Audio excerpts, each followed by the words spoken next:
Hi, I'm Alison Hale, 28 years old, and I never thought I'd be telling this story. Picture this: a family dinner at my parents' house. Everyone laughing, plates clinking until my sister's hand cracked across my face. My cheek burned, the room froze, and she had the nerve to say I was overreacting. My parents. They just sat there, eyes glued to their plates, not saying a word.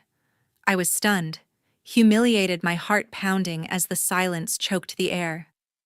That moment flipped my world upside down. It wasn't just a slap. It unraveled years of lies, favoritism, and a family secret I'd been blind to. What happened next? It changed everything, and she never came back. What would you do if you were in my situation? Share your thoughts in the comments below. Stick around to hear how I uncovered the truth and took a stand. The weekend started out so normal. I was at my parents' house in suburban Tulsa, Oklahoma for a family dinner, the kind we'd had 100 times before. The table was set, plates piled with fried chicken and mashed potatoes, the air thick with chatter and the smell of cornbread. And this was supposed to be a casual catch-up with my family. But as usual, my sister Brenda had other plans. Brenda is 32, 4 years older than me, and a full-time fashion influencer with thousands of followers. She's always been the golden child in our family, the one who could do no wrong.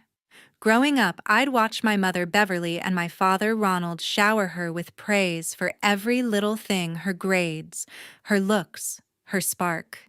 Me, I was the quiet one, the one who got good grades but never the spotlight. That dinner, though, Brenda took things to a new level. She showed up with her phone on a tripod, lights glaring, turning our family dinner into her personal content factory. "Hold your plates higher, it's for the aesthetic," she barked, adjusting her camera. My mother Beverly just nodded, her eyes glowing with pride. "Isn't she creative?" she said, passing the green beans. My father Ronald chimed in, "Brenda's building her brand, Alison. You should support her." I bit my tongue, feeling that familiar sting of being pushed to the side. The dining room felt like a stage, and Brenda was the star. She directed us like actors: smile here, laugh there, tilt your head for the shot. My husband Owen, a military officer, sat next to me, his jaw tight. He's not one for drama, but I could tell he was annoyed. "This is a family dinner, not a photo shoot," he muttered under his breath. I squeezed his hand, hoping to keep the peace. Brenda's followers were her world, and she'd built this perfect online image: polished, glamorous, always in control. She'd post about family values and togetherness, but in person, it was all about her. That night, she was filming for some sponsored post, something about authentic family moments. Authentic hardly. She'd spent 20 minutes rearranging the table to look rustic, even swapping out Mom's good china for some thrifted plates she brought. Beverly ate it up, saying Brenda's got such an eye for this. Ronald just smiled, like always, avoiding any hint of conflict. I tried to focus on the food, but Brenda's voice cut through. "Alison, move your elbow, you're blocking the shot." I looked up, caught off guard. "Seriously," I said, my voice sharper than I meant. Beverly shot me a look, the kind that said, "Don't ruin this." Ronald kept eating, pretending not to hear. Owen leaned closer, whispering, "Just let it go." But it wasn't just the elbow thing, it was years of Brenda being the center of everything. Growing up, it was always the same. Brenda's dance recitals got standing ovations. My science fair wins got a pat on the back. When she started her influencer gig, Mom and Dad practically threw her a parade. "She's going places," they'd say, while I was just there. I'd moved to Tulsa with Owen after years at military bases, thinking maybe I'd finally fit into the family. But that dinner showed me nothing had changed. Brenda kept filming, narrating like we were props in her story. "This is what family is all about," she said to her phone, flashing a fake smile. I could feel the tension building in my chest. Owen noticed, his hand resting on mine, steady as ever. He's always been my rock, the one who sees through the nonsense. But even he couldn't stop what was coming. The room buzzed with Brenda's energy, her voice, her lights, her rules. Beverly kept praising her, saying, "You're so talented, honey." Ronald nodded along as if Brenda was curing world hunger instead of filming a dinner. I felt like I was disappearing, my place at the table shrinking with every second. I didn't know it then, but that night was about to crack open everything I thought I knew about my family. By the time dessert came out, Mom's peach cobbler, which Brenda insisted on styling for a photo, I was done playing along. I wanted to say something, anything to make it stop. But I held back, not wanting to start a fight. Owen gave me a look, the kind that said he'd back me up no matter what. I took a deep breath, thinking maybe I could get through this. But Brenda wasn't done pushing, and I wasn't ready for how far she'd go. I couldn't stay silent anymore. I'd had enough of Brenda turning our family dinner into her personal stage. "Brenda, can you stop filming for 1 second?" I said, my voice sharp but steady. The table went quiet. Brenda's eyes narrowed, her perfectly glossed lips curling into a smirk. "Oh, come on, Alison. Don't be so dramatic," she said, waving her hand like I was a child throwing a tantrum. Beverly piped up, "Honey, let Brenda do her thing." Ronald nodded, still focused on his plate. I felt my face flush, the years of being sidelined bubbling up. "This isn't your content factory," I shot back, standing up. "This is supposed to be a family dinner." Brenda's smirk vanished. She set her phone down, stepped closer, and before I could react, her hand swung out, smacking my cheek with a sharp sting. The sound echoed in the room. I froze, my breath catching the burn spreading across my face. Beverly gasped, but said nothing. Ronald looked up, then down again, his fork still in hand. The silence was deafening, their inaction louder than Brenda's slap. "You're overreacting." Brenda said, her voice cold, like she'd just swatted a fly. She picked up her phone again, as if nothing happened. I stood there, heart-pounding humiliation washing over me. My cheek throbbed, but it was their silence, Mom and Dad just sitting there, that cut deeper. I wanted to scream, to demand why they didn't care, but my throat tightened. Owen was already on his feet. His chair scraped the floor, his military posture, rigid eyes locked on Brenda. "Get out," he said, his voice low and unyielding, like he was giving an order on base. Brenda laughed, a short, mocking sound. "Seriously? You're kicking me out of Mom and Dad's house," she said, looking to Beverly for backup. Beverly fidgeted with her napkin, avoiding Owen's gaze. Ronald cleared his throat but stayed silent as always. I said, "Get out." Owen repeated, stepping closer to Brenda. His presence filled the room, steady and commanding. Brenda rolled her eyes, grabbed her tripod, and muttered, "This is ridiculous." She stormed toward the door, heels clicking, leaving her phone's light still glaring on the table. I stood rooted, my hand on my cheek, the sting fading, but the shock lingering. Beverly finally spoke, her voice shaky. "Alison, maybe you shouldn't have provoked her." I stared at her, disbelief twisting in my gut. Provoked her? I'd only asked for a normal dinner. Ronald added, "Let's not make a big deal out of this." Their words felt like a second slap, dismissing me, protecting Brenda just like always. Owen put his hand on my shoulder, grounding me. "We're leaving," he said, his tone final. I nodded, my legs shaky as we grabbed our coats. The dining room was still quiet, Beverly's eyes darting between us and the door Brenda had stormed through. Ronald didn't look up. I felt their silence follow us out, heavy and suffocating. As we walked to the car, my mind raced. Brenda's hand, Mom's excuses, Dad's avoidance. It wasn't just this night. It was years of this pattern, years of me being invisible. Owen opened the car door for me, his face set. "She's not getting away with this," he said. I nodded, but inside I wasn't sure what to feel, anger, hurt, or something deeper I couldn't name yet. We drove off, the Tulsa suburbs fading behind us. I kept replaying that moment, Brenda's smirk, the sting of her hand, my parents' blank faces. Something had broken, and it wasn't just the dinner. I didn't know it then, but that slap was only the start of unraveling everything I thought I knew about my family. We pulled into our driveway, the quiet of our house, a stark contrast to the chaos we'd left. Owen turned off the engine, his face tight. "You okay?" he asked, his voice soft but steady. I nodded, but my chest felt hollow. "I don't understand why they didn't say anything," I whispered. Owen reached for my hand, his grip firm. "They should have stood up for you," he said. "That wasn't right." Inside, I sank onto the couch, my phone buzzing almost immediately. It was Beverly. I hesitated, my thumb hovering over the screen. Part of me wanted to ignore it, but I needed answers. "Mom." I answered, my voice shaky. Her tone was light, almost cheerful, like she was calling to chat about the weather. "Alison, honey, you didn't have to leave like that," she said. "You're making this bigger than it needs to be." I froze, gripping the phone tighter. "Bigger than it needs to be," I repeated. "Mom, Brenda hit me. In front of everyone." Beverly sighed, the kind of sigh she used when I was a kid, who wouldn't listen. "You know how Brenda gets," she said.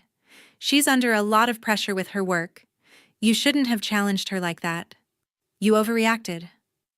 Overreacted. The word hit like a punch. I'd stood up for myself, asked for one night without her cameras, and now I was the one who'd overreacted. "Mom." She slapped me. I said, my voice rising. "And you and Dad just sat there." Beverly paused, then said, "Let's not blow this out of proportion. Families have disagreements. You need to let it go." I hung up my hands, shaking. Her words echoed Brenda's. "You're overreacting," and it felt like they were ganging up on me. Owen sat beside me, his arm around my shoulders. "What did she say?" he asked. I recounted the call, every word spilling out. "She's protecting Brenda," I said, my voice breaking. "Like always." Owen's jaw clenched. "That's not okay," he said. "You don't deserve this." His words were a lifeline, but I couldn't shake the betrayal. My own mother choosing Brenda's side, dismissing what happened like it was nothing. I paced the living room, my thoughts spiraling. Had I provoked Brenda? Was I too sensitive? Growing up, I'd always been the one to keep the peace, to step back so Brenda could shine. Maybe I'd been too quick to speak up at dinner. Maybe I should have just let her film. The doubts crept in, gnawing at me. I looked at Owen, his steady gaze pulling me back. "You didn't do anything wrong," he said, as if reading my mind. "She crossed a line." My phone buzzed again, a text from Ronald. "Alison, let's move past this," it read. "Brenda didn't mean any harm. Come back tomorrow, we'll talk." I stared at the screen, my stomach twisting. Didn't mean any harm. I could still feel the sting on my cheek, the weight of their silence. My father, always the peacemaker, was brushing it off too. I showed Owen the text, and he shook his head. "They're enabling her," he said. "This isn't on you." I sat back down, my mind a mess. Beverly's call. Ronald's text. They were trying to make me feel like I was the problem. I'd spent years swallowing my feelings, letting Brenda take center stage, but this felt different. This wasn't just favoritism. It was betrayal. They'd seen what she did and chose to protect her, not me. I felt like I was losing my family, or maybe I'd never really had them. Owen pulled me close, his voice calm but firm. "We'll figure this out," he said. "You're not alone." I nodded, but the hurt lingered.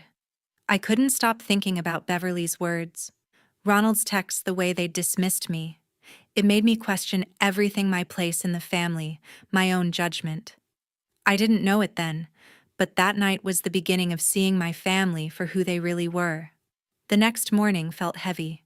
I woke up with a knot in my stomach, the events of the dinner still clinging to me like a bad dream. Owen was already up making coffee in the kitchen, his steady presence a quiet comfort.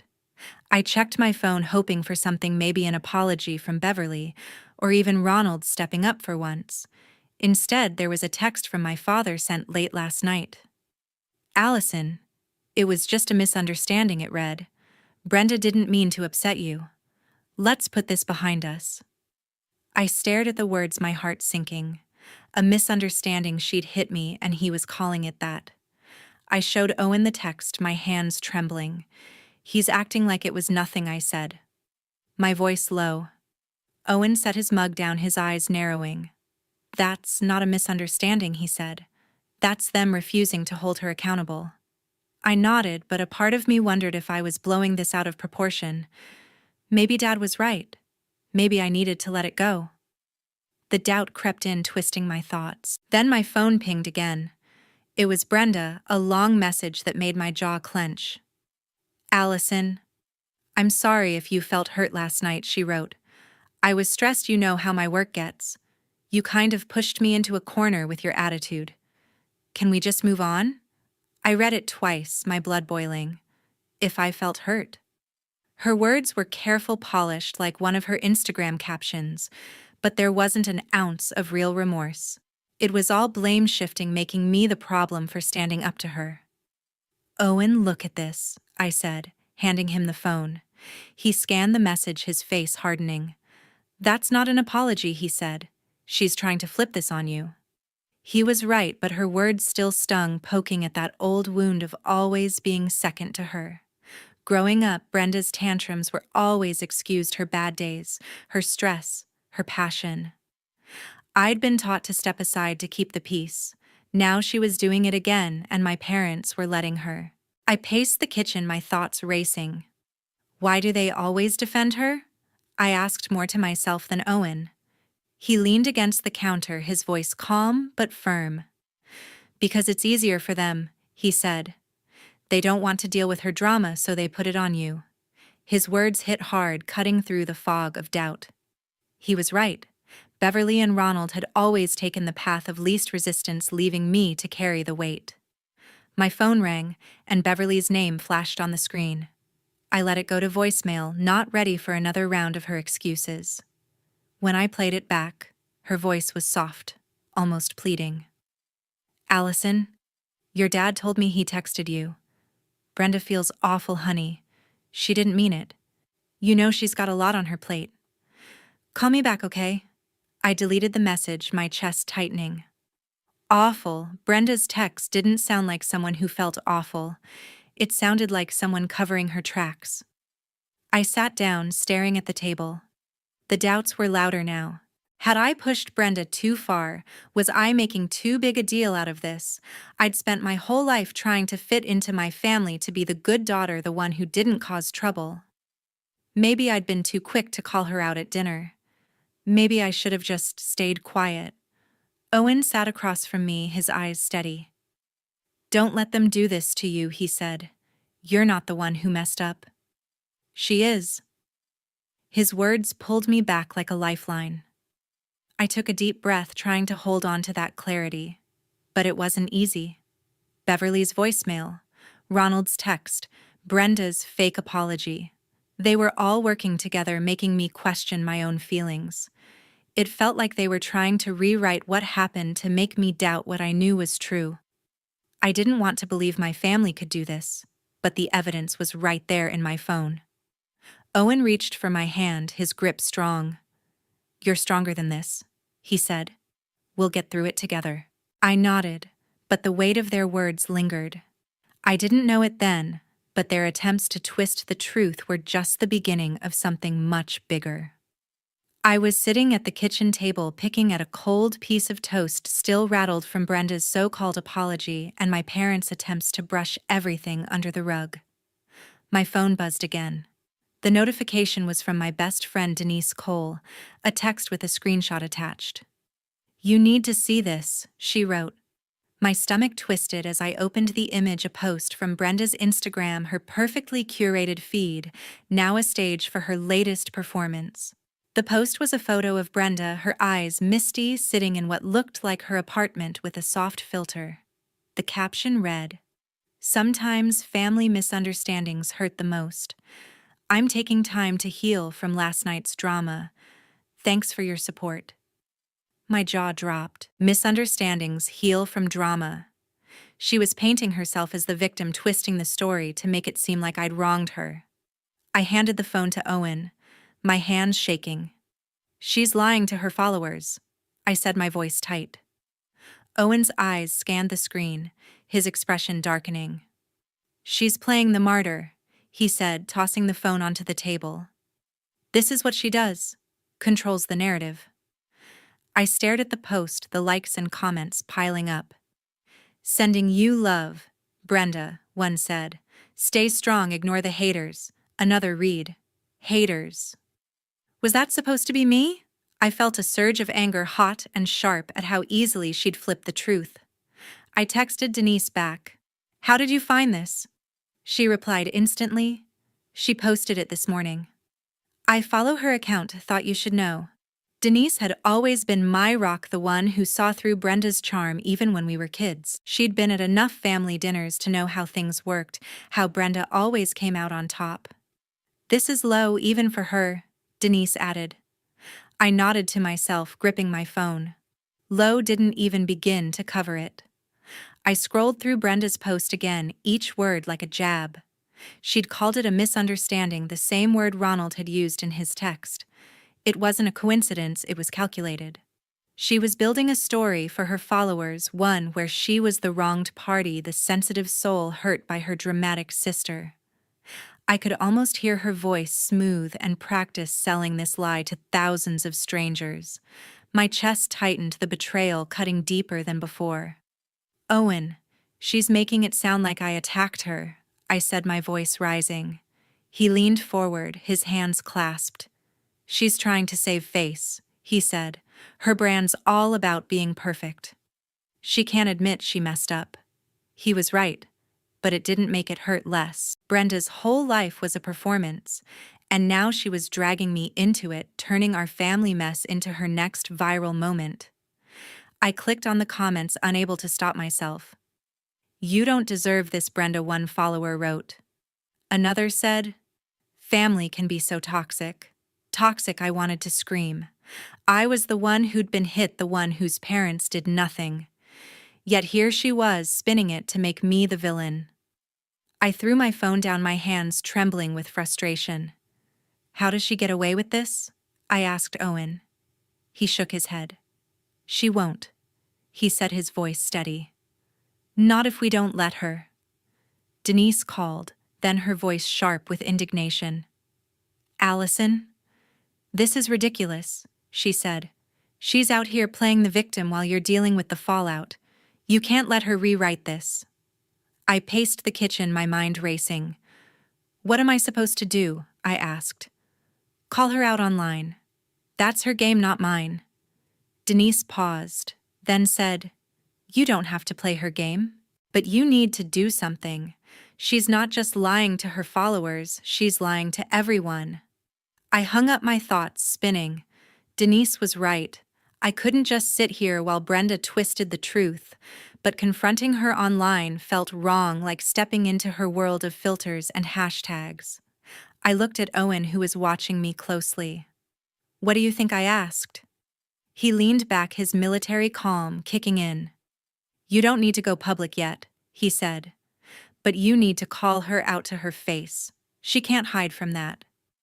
I nodded, but the idea of facing Brenda made my stomach churn. She'd always had a way of turning things around, making me feel small. I could already imagine her brushing me off, saying I was overreacting again. But Denise's screenshot was burning a hole in my mind, and Owen's steady gaze gave me a spark of courage. I didn't know it then, but seeing that post was the push I needed to stop letting Brenda control the story. That afternoon, I drove to meet my cousin Faye Klein at a coffee shop in downtown Tulsa. Faye had always been the blunt one in the family, the one who didn't sugarcoat things. If anyone knew more about Brenda's past, it was her. The coffee shop was quiet, the smell of roasted beans cutting through the tension in my chest. Faye was already there, her dark hair pulled back, sipping a latte. Hey, Alison, she said, her eyes narrowing as I sat down. You look like you haven't slept. I managed a weak smile, then spilled everything: Brenda's slap, my parents' dismissal, her fake apology, and the Instagram post Denise had sent me. Faye leaned back, her face grim. That sounds like Brenda, she said, her voice low. What do you mean? I asked, my heart picking up. Faye set her cup down, glancing around like she was making sure no one could hear. This isn't the first time she's pulled something like this, she said. When we were teenagers, Brenda had a temper. She'd lash out, push, shove, even hit people when she didn't get her way. Aunt Beverly and Uncle Ronald always covered for her. They'd call it passion or stress, never her fault. I stared at her, my stomach churning. Hit people. I said, my voice barely above a whisper. Faye nodded. Yeah. Once at a family barbecue, she shoved our cousin Paula into a table because Paula spilled soda on her dress. Everyone saw it, but Beverly said it was an accident. Ronald changed the subject. They made excuses, and Brenda got away with it. I gripped my coffee cup, the heat burning my fingers. I'd been too young to remember that barbecue clearly, but the story felt like a puzzle piece snapping into place. Why didn't anyone tell me? I asked. Faye shrugged, her expression bitter. They didn't want to ruin her image. Brenda was always their star, perfect grades, perfect smile. They couldn't let her look bad. Her words hit hard, echoing the favoritism I'd felt my whole life. But this was different. This wasn't just Brenda being the golden child. It was a pattern of behavior hidden by my parents to protect her. I drove home, my mind racing. Owen was in the living room reading a book, but he set it down when he saw my face. What happened? He asked. I told him everything Faye had said. Brenda's past outbursts, my parents' cover-ups. His jaw tightened. They've been enabling her for years, he said. No wonder she thinks she can do whatever she wants. I nodded, but I wasn't just angry, I was determined. Brenda's lies weren't just about that night. They were part of something bigger, and I needed proof. I called Denise, my best friend, to see if she knew anything else. Faye's right, Denise said over the phone. I remember Brenda losing it at a school dance once, screaming at a girl who bumped into her. Your parents showed up, smoothed it over with the teachers, and it was like it never happened. I felt a chill. How had I missed this? Had I been so used to Brenda's spotlight that I didn't see what was behind it? I started digging. I texted Paula, our cousin, asking about the barbecue Faye mentioned. Her reply came quickly. Yeah. Brenda pushed me hard. I was 12. Your mom told me not to make a big deal out of it. I sat back, my heart pounding. Paula's words were another thread in the pattern. I asked if she had any old photos or videos from that day, something to back it up. She promised to look through her parents' old albums and let me know. Next, I checked Brenda's old social media posts, scrolling back years. There wasn't much. She'd curated her image carefully, but I found a few vague captions from high school, things like learning to rise above negativity with heart emojis. They felt like echoes of her recent post, a way to spin her outbursts into something noble. I saved screenshots, my fingers trembling with purpose. If I was going to confront Brenda, I needed more than memories. I needed evidence. Owen watched me, his eyes steady.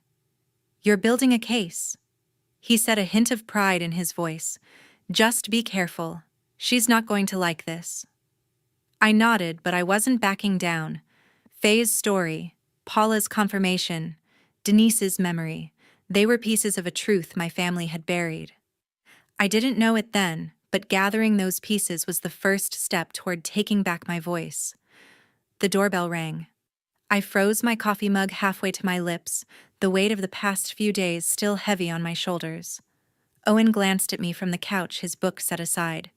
You expecting anyone? He asked, his voice low. I shook my head, my pulse quickening. I walked to the door, peering through the peephole. Brenda stood there, her arms crossed, sunglasses perched on her head like she was ready for a photo shoot. My stomach knotted, but I opened the door. Brenda, I said, my voice flat. She didn't smile, just stepped inside without waiting for an invitation. We need to talk, she said, her tone sharp, like she was the one owed an explanation. Owen stood, his presence steady but tense, and I noticed him slip his phone into his pocket. I didn't know it then, but he'd already pressed record. She sat on the edge of our armchair, her posture stiff. Look, Alison, I came to clear the air, she said, flipping her hair back. That night got out of hand. Okay? I didn't mean for things to escalate. I stared at her, waiting for something resembling remorse. Instead, her eyes were hard, her lips pursed. You slapped me, I said, keeping my voice steady. In front of Mom and Dad. That's not just escalating. Brenda sighed like I was exhausting her. I was under a lot of pressure, she said. My content schedule's insane, and you calling me out in front of everyone didn't help. I snapped, okay, it happens. My jaw tightened. Snapped. That was her excuse. I leaned forward, my hands gripping the armrests of my chair. You hit me because of your content. I asked, disbelief lacing my words. That's your reason. She shrugged, unapologetic. You don't get it, she said. My brand is everything.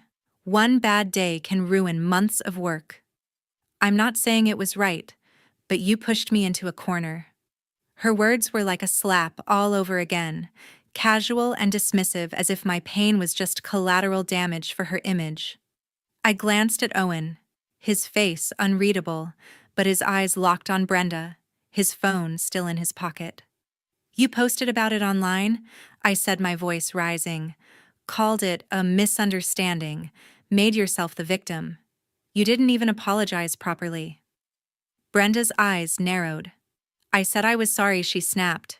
What more do you want? You're blowing this way out of proportion, Alison. Always so dramatic. I felt a surge of anger, hot and sharp, at how easily she turned it around, making me the problem.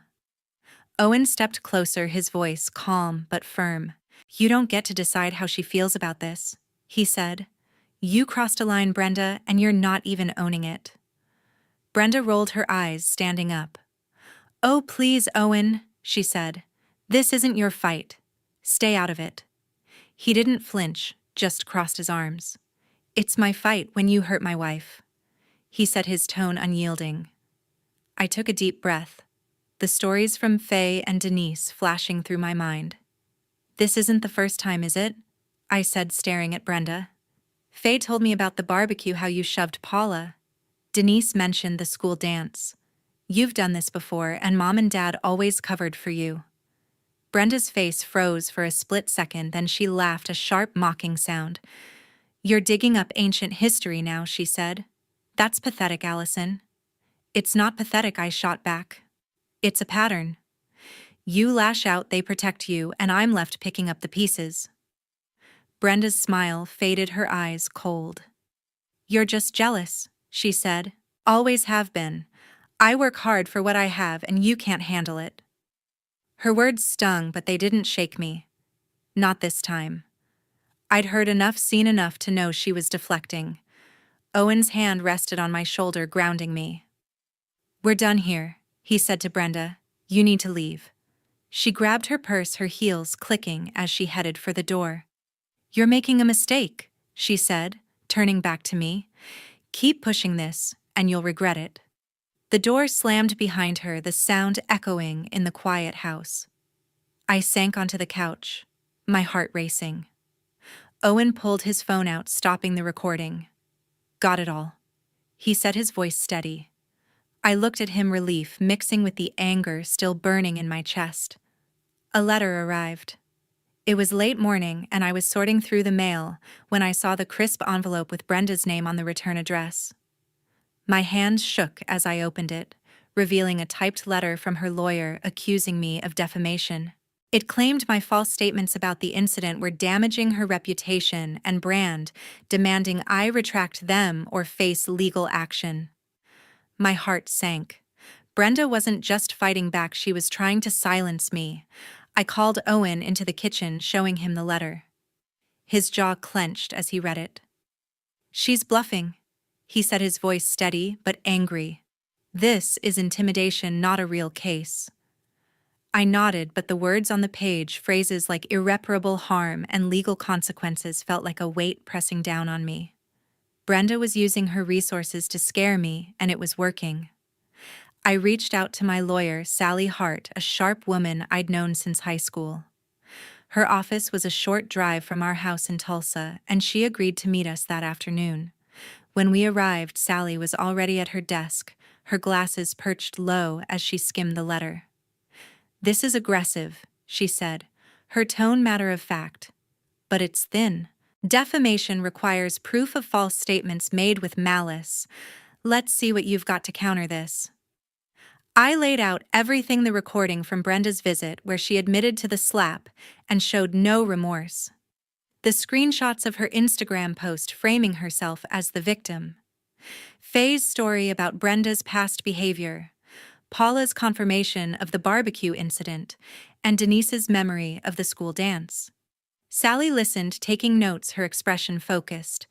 "This is solid," she said. "The recording alone is damning. She admits to the act which undercuts her claim that you're lying." Owen leaned forward, his arms crossed.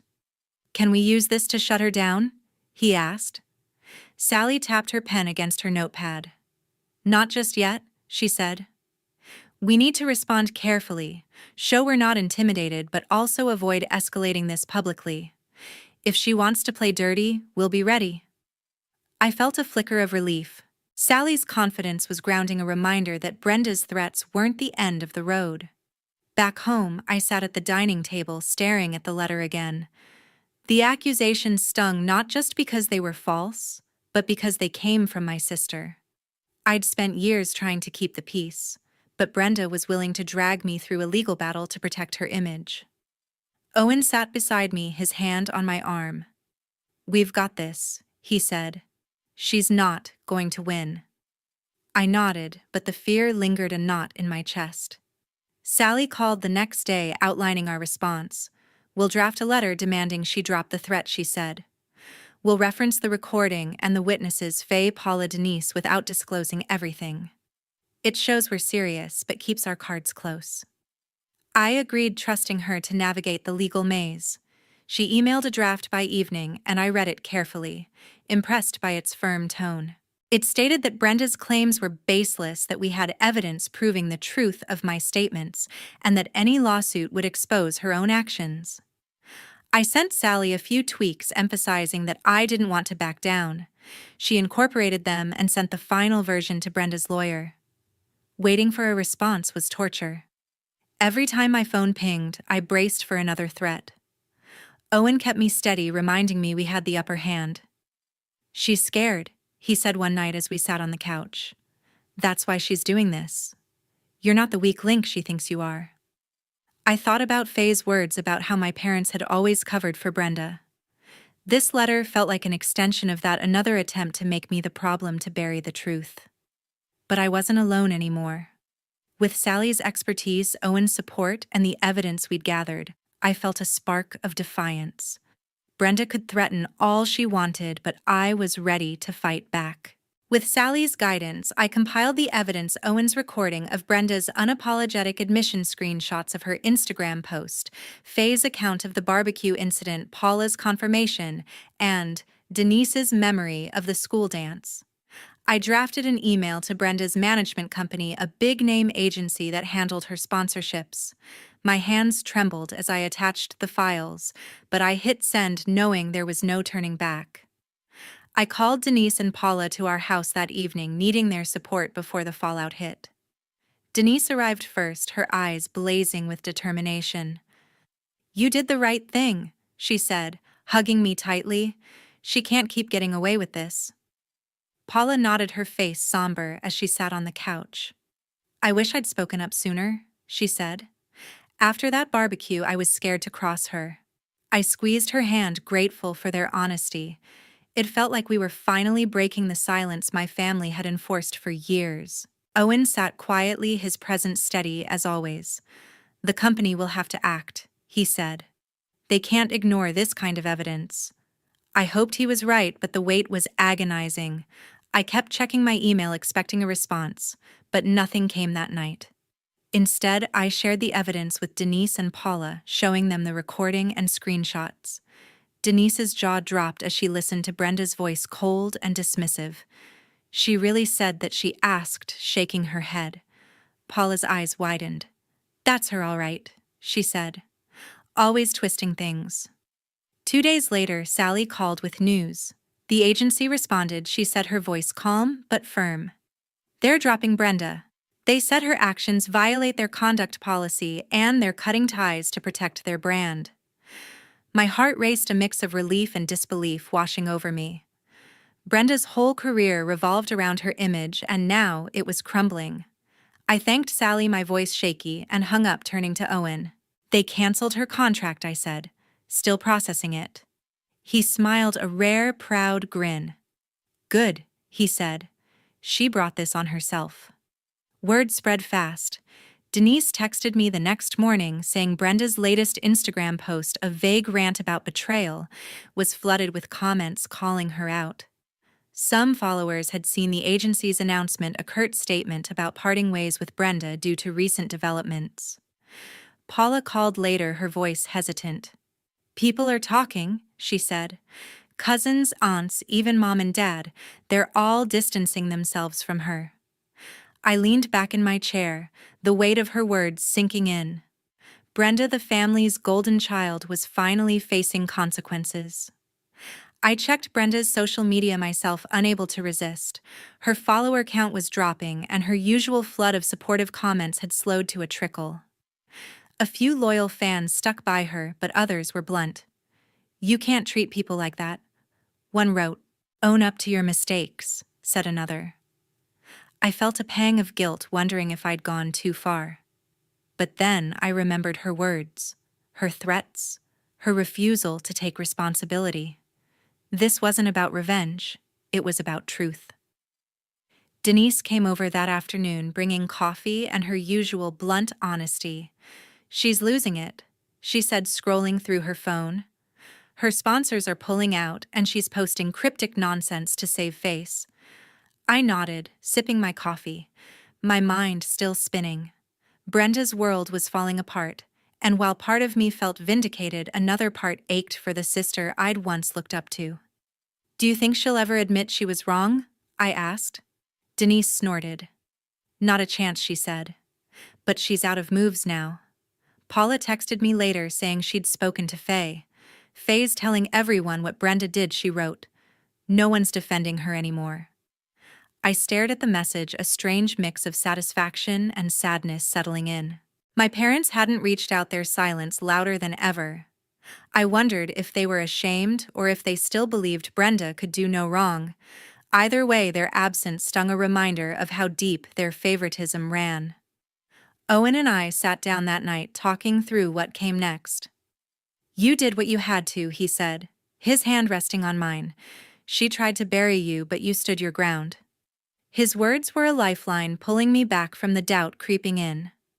I hadn't just fought for myself, I'd fought for the truth, for Paula, for everyone Brenda had hurt and dismissed.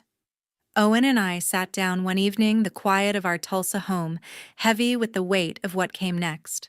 We agreed it was time to cut ties with the Hale family, not just Brenda, but mom and dad too. Their refusal to acknowledge the truth, even after everything, was a betrayal I couldn't forgive. I drafted a letter to my parents, my hand steady despite the ache in my chest. I need space. I wrote, keeping it simple but firm. Your silence has hurt me more than Brenda's actions ever could. Owen read it over, his eyes soft but resolute. It's clear, he said. They'll understand or they won't. Either way, you're doing what's right for us. I mailed it the next day, feeling a strange mix of relief and loss as it left my hands. The days that followed were quiet but not empty.